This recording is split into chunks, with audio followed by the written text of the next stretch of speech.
So magandang hapon po mga ka-dreamers, at magdidilig tayo ng ating itinanim ni Pekchay nung kasagsagan ng Holy Week. Kaya lang mga ka-dreamers ay may masamang balita po. Napansin ko mga ka-dreamers na parang ginawang playground ng mga bata ang ating munting garden. Mga ka-dreamers, kitang kita sira ang ating Pekchay mga ka-dreamers. Yun nga lang ay karga na natin ang tubig, kaya didiligan pa rin natin. Hindi to maganda mga dreamers. Kinakailangang palitan natin to. So sayang ang ating Pekchay mga ka-dreamers. Sinira ng mga bata.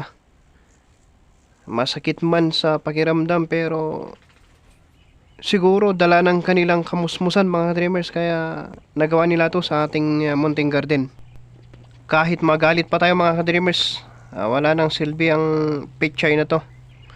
Buti sana kung kilala natin mga ka-dreamers ang mga batang naglaro dito para pagsabihan natin sila.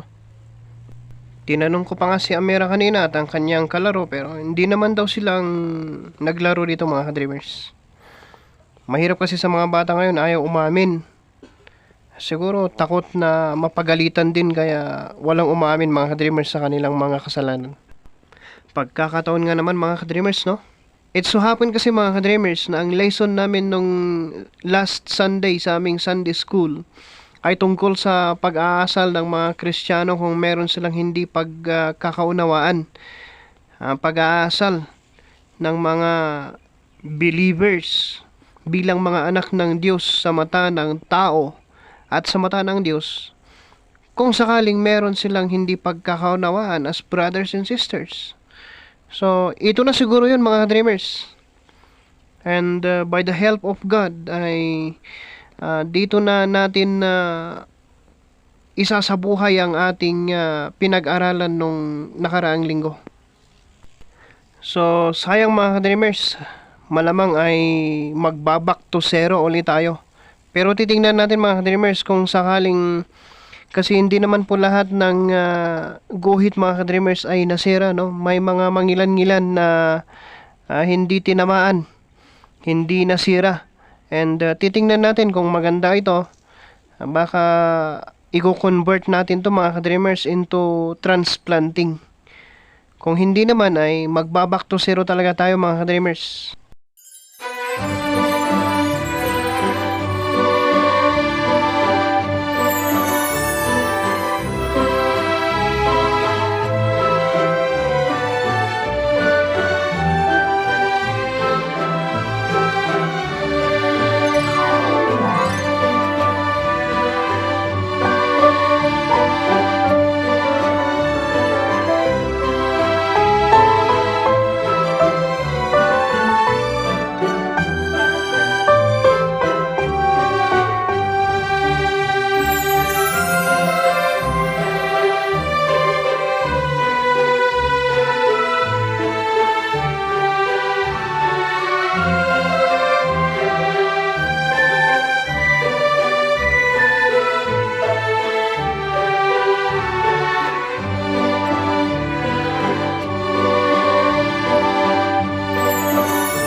Sibukan yan at ati. Ito'y awanan ni. Sidoy lang ay bandat masibukan. Damagam ka na Amira. Baka aayam dadtoy ka dadyo. Sino nagtataray das nakadakwa. Sayang pa ito si Milya. So, yun mga ka-dreamers, very frustrating. Akala ko pa naman meron na tayong imo-monitor. Ganyan talaga. Tanim na lang ulit tayo mga ka-dreamers.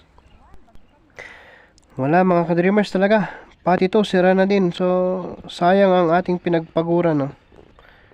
Ganyan talaga ang buhay mga ka-dreamers. Habang buhay may pag-asa. Ay,